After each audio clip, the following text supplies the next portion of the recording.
बड़े मजे आते हैं, बहुत मजे आते हैं दूसरे की खिंचाई करने में।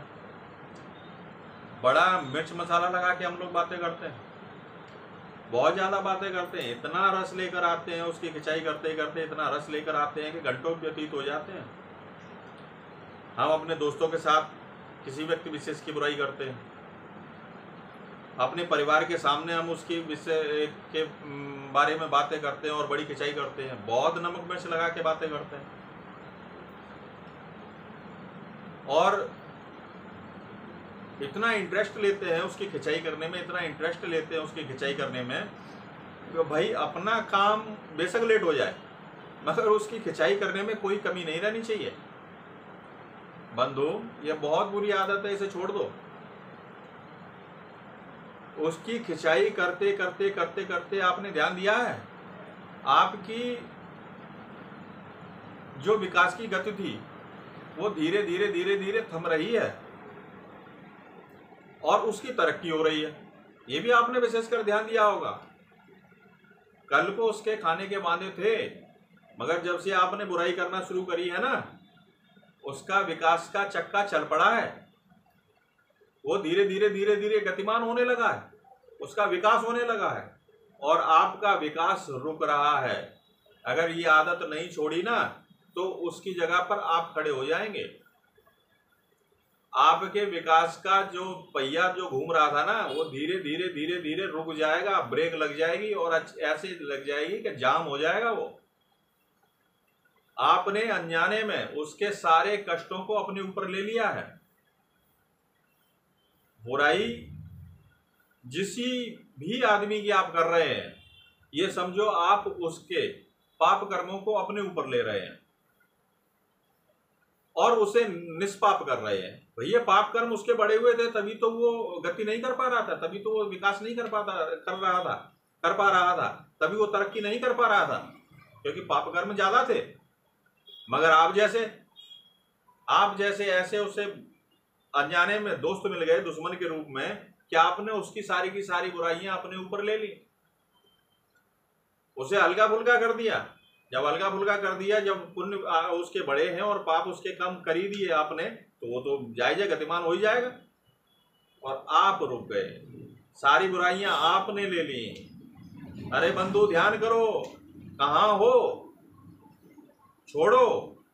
मैं आपको एक कहानी सुनाता हूं, थोड़ा ध्यान देना।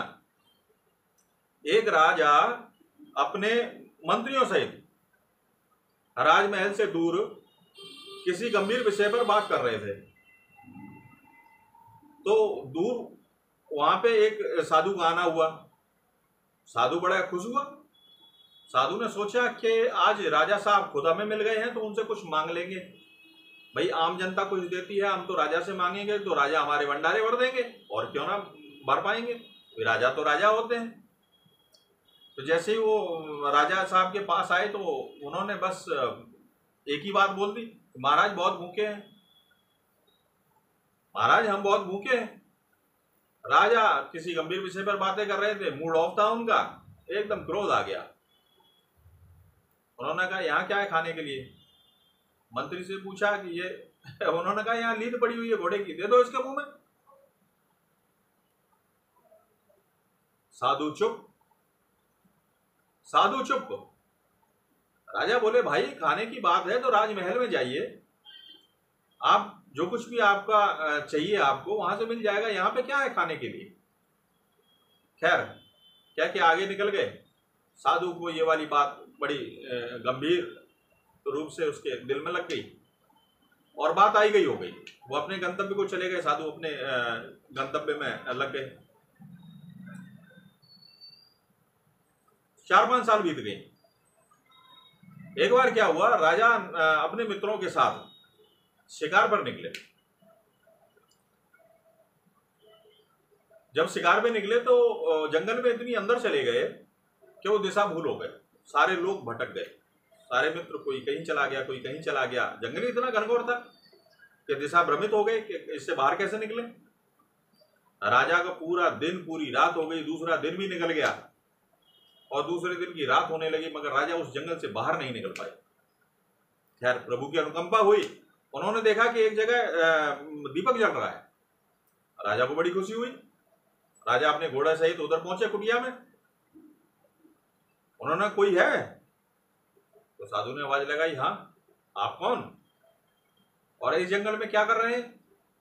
उन्होंने कहा, हम राजा हैं, फलानी जगह के हैं और हम यहाँ पे शिकार खेलने के लिए आए थे और दिशा भ्रमित हो गए हैं, हम जंगल से बाहर नहीं निकल पा रहे। उन्होंने कहा, ठीक है, अब तो रात काफी हो चुकी है, आप विश्राम कीजिए, सवेरे हम आपको इस जंगल से बाहर निकलवा देंगे या हम खुद जाके आपको मार्ग दिखा देंगे। उन्होंने कहा, ठीक। उन्हें राजन के लिए जैसा भी था उन्होंने उनके आराम का प्रबंध किया और जो भी फल वगैरह थे उन्होंने राजा को दिए खाने के लिए कि आप हारे थके हैं, आप इनको ग्रहण कीजिए और आराम कीजिए और सवेरे हम आपको जंगल से बाहर निकलवा देंगे। भाई राजा थके आ रहे थे, राजा सो गए। सवेरे जब जगे तो उन्होंने देखा ये तो साधु महाराज हैं, चलो इनकी कुटिया घूम लेते हैं। भाई उनके वो आश्रम में घूमने लगे। आश्रम में घूमने लगे तो उन्होंने देखा कि कुटिया के ठीक पीछे घोड़े की बहुत सारी लीद इकट्ठी है। अब उन्होंने कहा कि यहाँ पे कितने लोग रहते होंगे? जब भाई लोग रहते हैं तभी तो इतने सारे घोड़े इकट्ठे हुए होंगे और इतने सारे घोड़े इकट्ठे हुए हैं तभी इतनी सारी लीद इकट्ठी हुई है यहाँ पे। उन्होंने कहा, यहाँ पे कोई षड्यंत्र तो नहीं चल रहा?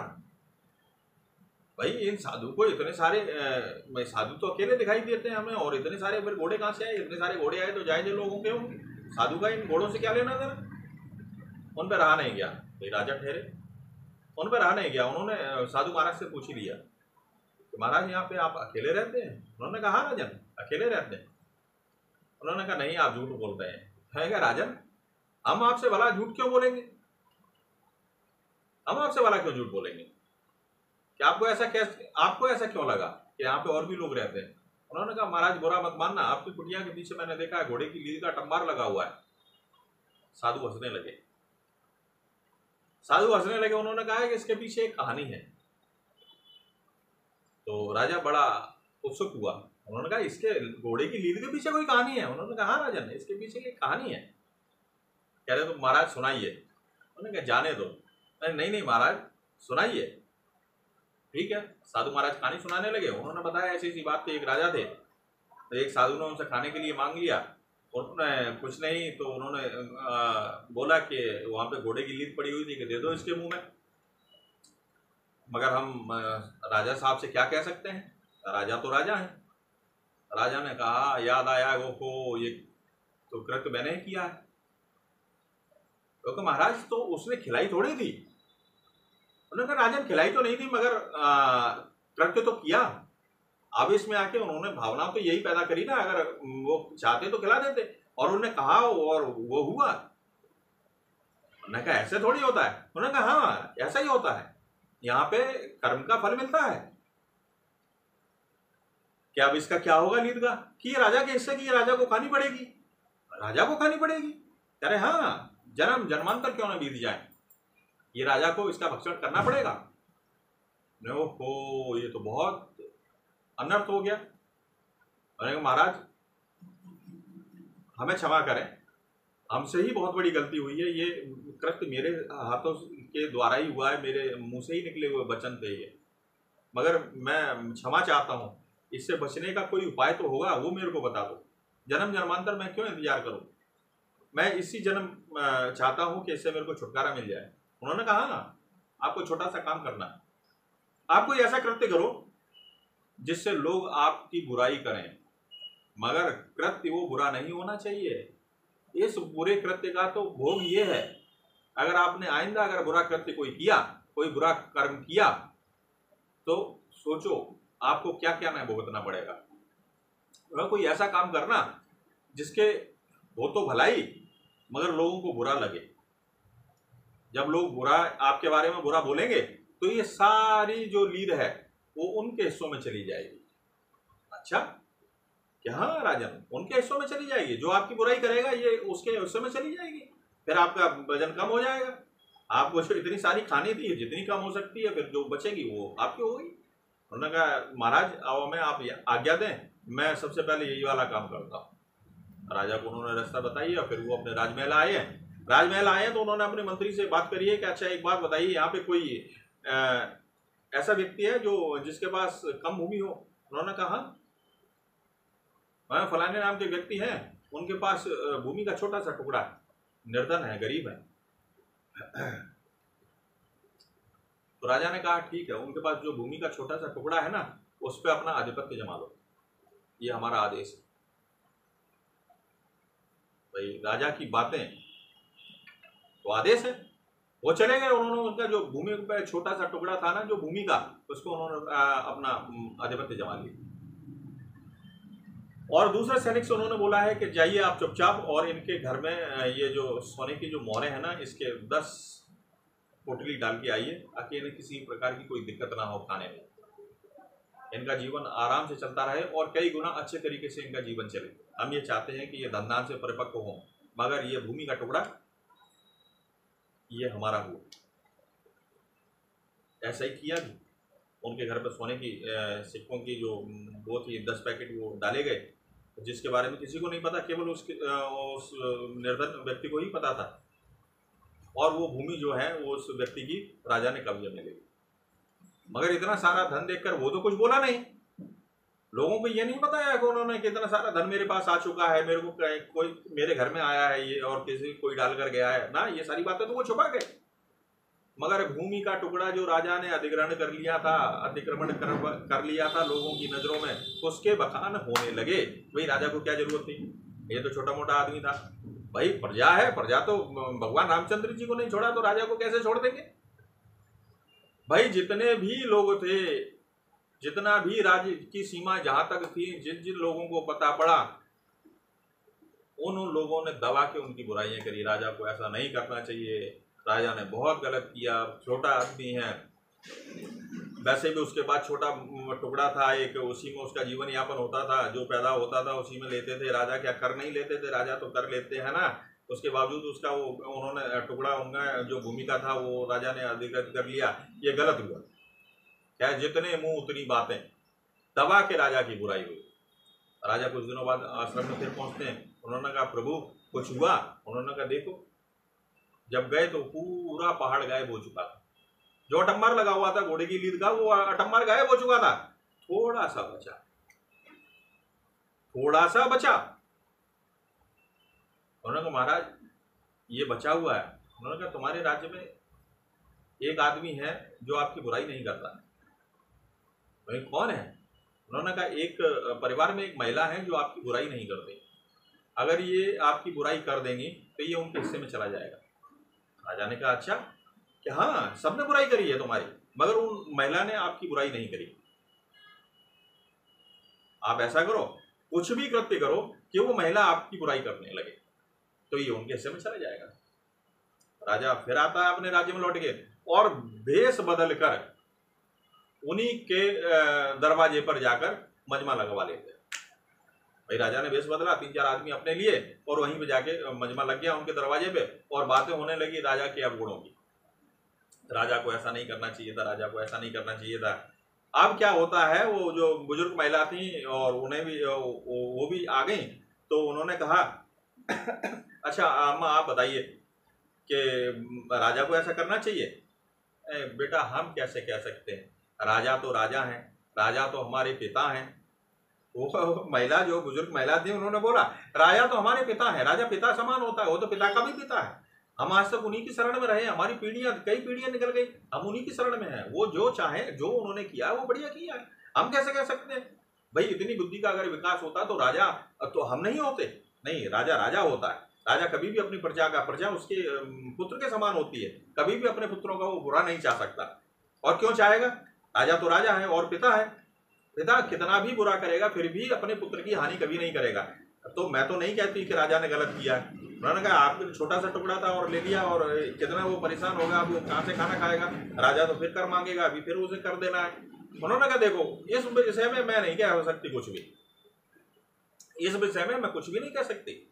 मैं तो इतना ही कहूंगी कि राजा तो पिता होता है, जो इतने बड़े राज्य को संभाल रहा है, हमारे सुख दुख में साथी होता है। जब ओलावृष्टि हो जाती है, किसी कारण पर फसल नहीं होती, तो वो घर घर में अन्न पहुंचवाते हैं, हमारी रक्षा करते हैं।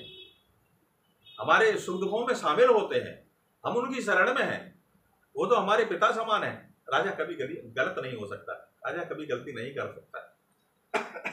उन्होंने, राजा ने लाख समझाया, मगर उन्होंने, वो वृद्ध महिला थी, उन्होंने एक शब्द भी राजा के लिए बुरा ना निकाला। उन्होंने खूब समझा लिया, मगर कुछ भी अर्थ नहीं निकला। लौट कर फिर वो जब आश्रम में आते हैं, उन्होंने कहा महाराज वो तो बुराई करने के लिए राजी ही नहीं है। उन्होंने कहा राजन, तो ये आपके हिस्से का है, आपको इसका रक्षण करना पड़ेगा। सॉरी, आपको इसका रक्षण करना पड़ेगा। अब आप समझे मेरे कहने का मतलब, इस कहानी का अभिप्राय तो आप समझ गए होंगे भली भांति। यही है महाराज कि आप दूसरे की जो बुराई करते हैं ना, आप अनजाने में उसकी बुराइयों को खुद अपने ऊपर ले लेते हैं, और धीरे धीरे धीरे धीरे धीरे धीरे ऐसा ही होता है कि आप बुराइयों से भर जाते हैं। आप इतने नेगेटिव हो जाते हैं, आप इतने इरिटेट हो जाते हैं कि आपका अपना हानि होने लगती है, और जिसके विषय में आप बातें कर रहे थे उनका उत्थान होने लगता है, उनकी तरक्की शुरू हो जाती है। तो बंधु, ये सारे काम बंद कर दो और संपूर्ण ध्यान अपनी तरक्की के बारे में लगाओ, अपने उत्थान के बारे में लगाओ, दूसरे के उत्थान के बारे में लगाओ, मगर इन सारी बुराइयों से बचो।